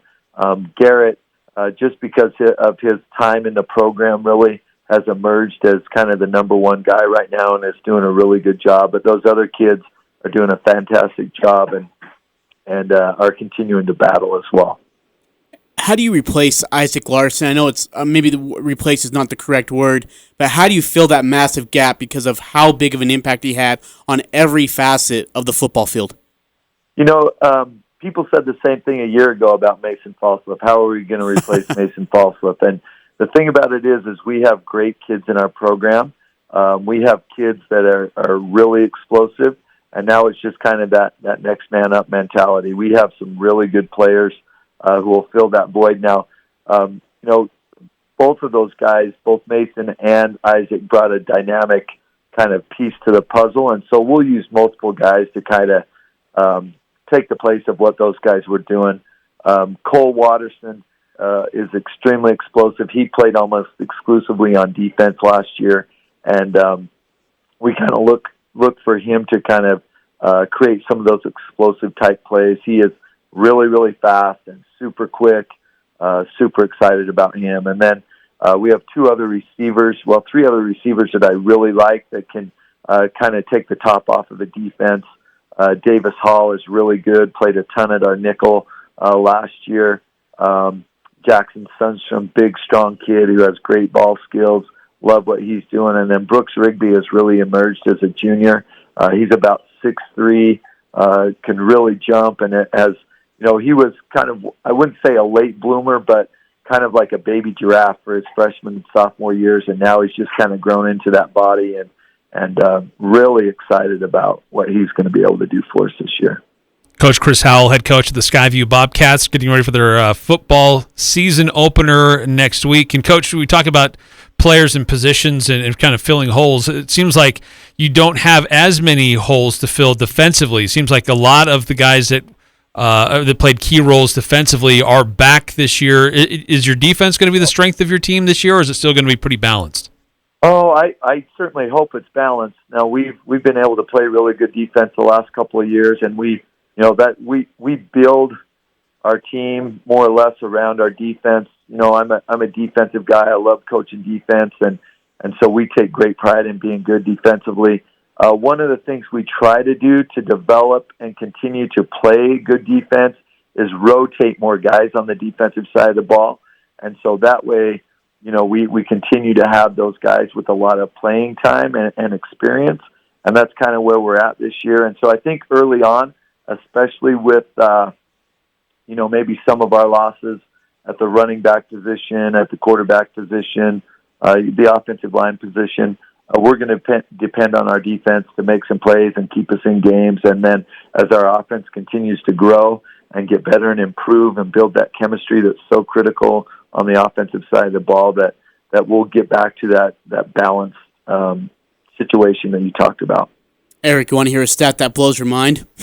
In the last 4 years, the Skyview Bobcats are 46-3 in football games. Coach, I got to ask you, crazy. How do you continue to motivate? I know it sounds like a stupid question, but I promise I'm being sincere.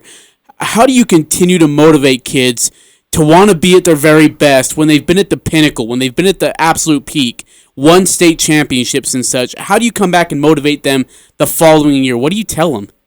Well, we talk a lot about, those. We rely a lot on those guys that were able to get to the top of the mountain and be a part of that, and how hard it was. Because, if you're on the outside looking in, it might seem or look easy, whatever you want to call it, but it's not. It's super hard, especially when, especially in our region where we've been pretty successful over the last few years.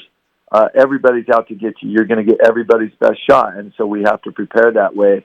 And we make sure as a coaching staff and as a leadership group, we make sure that we remind kids all the time that we have a target on our back, that if we don't give our best effort, if we don't, play and practice with a growth mindset, that we're going to get beat and get beat a lot. And so we continue to push that way. And then the other thing that I would say is that because of, the results we've had the last couple of years, the expectation level is extremely high.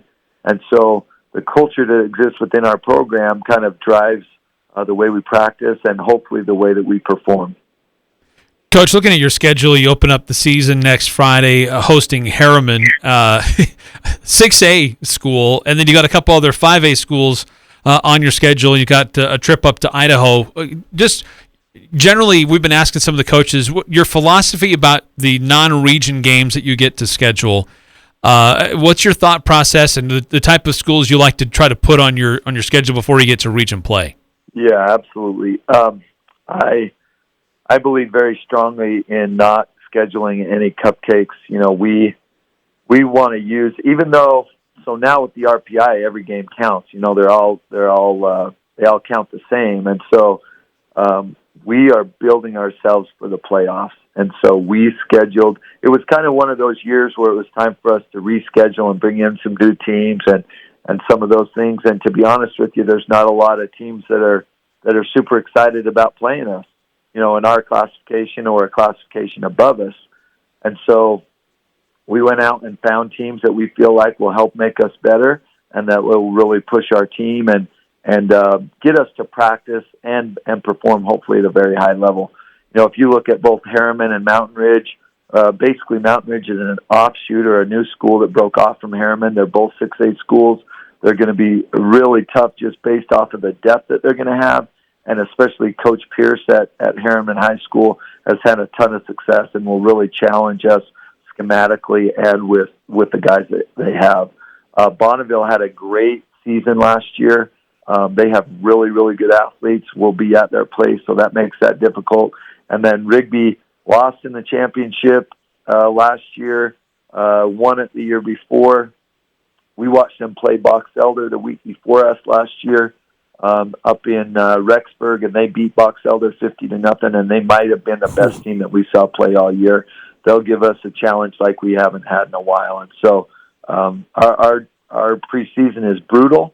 We understand that, and the goal is to prepare us for the playoffs because we know that playoff run is going to be critical for us again this year. Eric asked Coach Cox this yesterday. I want to get your thoughts as well, because you're one of the top teams in the 4A class continuously. Your thoughts on the RPI? You like it or you hate it? I like parts of it. I'm not in love with the fact that there's only 2 regions now. Just in the sense that, you know, based off of the RPI, there's so few teams, we could end up honestly playing 2 teams from our region the first 2 weeks of the playoffs, you know, based off of the RPI system. And I don't think that's necessarily healthy. And then long term, you know, when you get to the playoffs based off of you know, the RPI system and the fact that there's only 2 leagues, we could end up going to St. George 2 weeks in a row as well. And I don't think either of these situations are what's best for kids. But you know, that's out of our control. And you know, when you get to that point, you're gonna play ball. It doesn't matter who shows up. Coach, just another quick question for me. Just as you survey Region 11. I know there's a new coach at Mountain Crest. There's some new coaching changes with some of the staffs.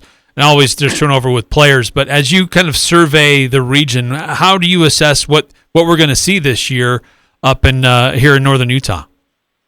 It'll be unbelievable battles every single week. I don't think people understand how good the football is here, first of all, and second of all, how good the coaching and scheme is.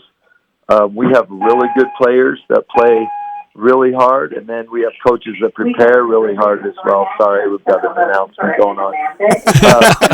But, you know, we know what teams have coming back.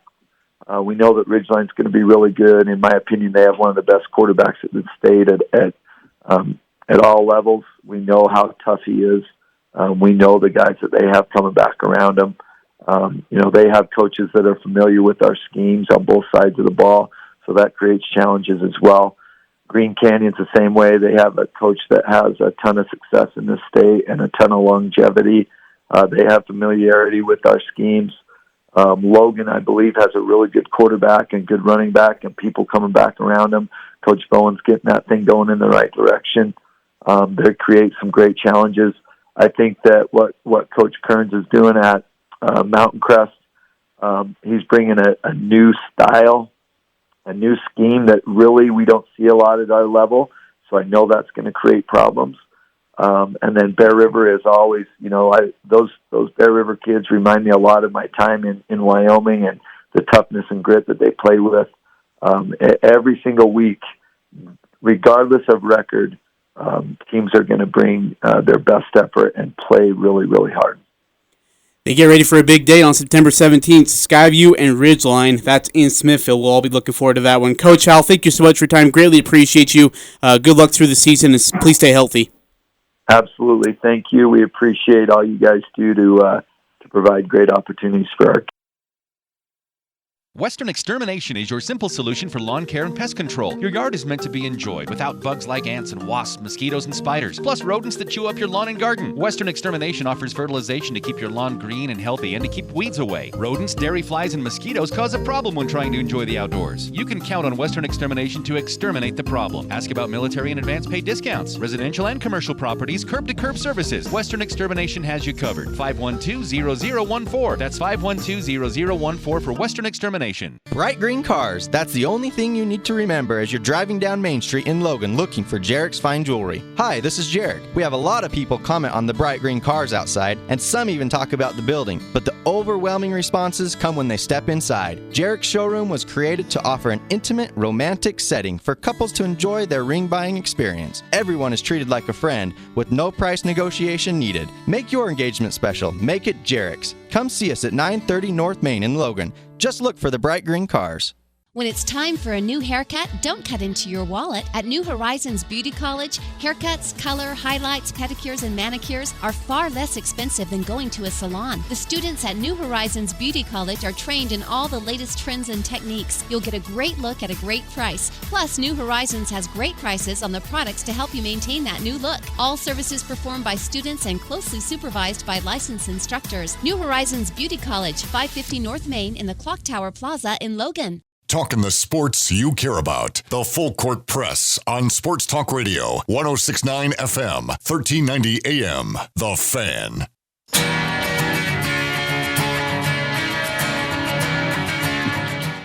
Eric Frandsen, Ajay Salvesen here on the Full Court Press. It's been a lot of fun talking to these coaches. Yeah, it's been awesome. You can feel the passion that they have for the sport, for their kids, young men that they coach, and teach. Really, a lot of teaching going on in that sport. So it's really fun to see how it's coming together for these teams and as they prepare for the upcoming football season, which begins next Friday. And once again, here, 106.9 The Fan will be the home of the Skyview Bobcats. Every game that they play can be heard here on The Fan. So great that we're able to pull that off with our family of radio stations covering all of these schools. Really exciting to see how that comes together. And Ajay, that stat that you threw out there, this Skyview team has not lost a regular season game in 3 years. I don't know what else you want me to say. Like 46-3 and haven't lost a regular season game in 3 years. It's like, hello. But I'll tell you what, it's going to be another dandy. Like, honestly, and I've said it already twice, I think, but circle the calendar, bold it, italicize letters, put stars next to it, whatever you got to do, and put this date on your calendar, September 17th, 7 p.m. at Skyview High School in Smithfield. Game of the week in any classification. I don't care what it is. Skyview Ridgeline at Smithfield. That is going to be the game to watch all over the state of Utah. Eyes will be on that place. One last thing here. Oh, and by the way, just want to keep mentioning this. If you missed that one of those interviews, you want to go back and listen to what Coach Howell or it just went online. Just other officially, coaches about a minute ago. have said. You can go on our website 1069thefan.com, go to the Full Court Press podcasts, or wherever you have can subscribe to podcasts. Just search for Full Court Press and you'll find us there. 2787 sounds kind of like the West Side Pirates in regards to the domination. Yeah, that's true. Isn't that true? Boy, they have been that really has dominant. been awesome to see. Yeah, West Side. Hey, are we doing? I don't know if I'm allowed to ask it. Are we doing our Preps Pick'em this year or no? At this point, I have not heard that we are. I enjoyed that stuff. Okay. At this point, my guess would be we probably will not be. Darn it. Last thing for us here before we hand it off, back to Fox Sports Radio. Team USA getting ready for Australia tonight. And yes, it is on Peacock, but it's only on the subscription level. So they do have things you can watch for free on there, but the only way you can watch Team USA play is if you subscribe. You pay that $5 a month or whatever. But they're playing Australia tonight, and I think this should be a great showdown. There's a lot of talent on both teams, a lot of NBA talent on both teams. You've got Patty Mills, who's just signed with the Brooklyn Nets, going up against a new he's teammate. Been carving through Team USA, by the way. And facing his now old coach, Greg Popovich, Joe Ingles. I mean, there's a lot of talent on that Australian team. And this is an Aussie team that's going to come out motivated. Team USA has to be ready for what's coming out. Yeah, well, not only just motivated, but confident. I mean, look, they've beaten Team USA 2 out of 3 games. They beat them last year or 2 years ago in the FIBA once. Then they beat them this year in their exhibition game, and so they have a lot of confidence. They know how they can. They know how they can handle this. They know how they can go against. Just match up defensively well. They're physical with Team USA. Team USA is not a big fan of that, and they got great offense all around them. They've got such a great offense around them that can shoot wherever and however, and it's gonna be a problem tonight. I got to be honest. I've got the Boomers winning this one. I think Team USA has started to figure out international basketball now and how it's called from the referees. I think that was probably one of their biggest issues. And even then, it's very inconsistent. Sometimes there'll be a touch foul that we commonly see in the NBA that'll send somebody to the free throw line, and then sometimes the guy will drive to the hoop and get mauled and no whistle. So I think they're finally getting to the point where we're just going to keep playing until we hear whistles. And this team has started to come together. Tatum, Durant, Damian Lillard. I think they've got some great pieces that are coming together now as a team. Yeah. I'm going to pick Team USA tonight. I think that they're going to power through, and just their overall sheer talent and ability will overpower Australia. Yep. Well, I hope I'm wrong. Hope you're right. Well, tomorrow we'll find out. We'll talk about it, and if there are any other moves the Jazz might make, they're pretty USU full, Football Media Day as well. Yes, tomorrow will be a very busy day, all about Utah State football. First opportunities to speak to the coaches and players since last April, so that'll be a lot of fun. Stay tuned for that. We'll have a lot of audio and a lot of observations to share with you tomorrow. Until then, have a great day. We'll see you.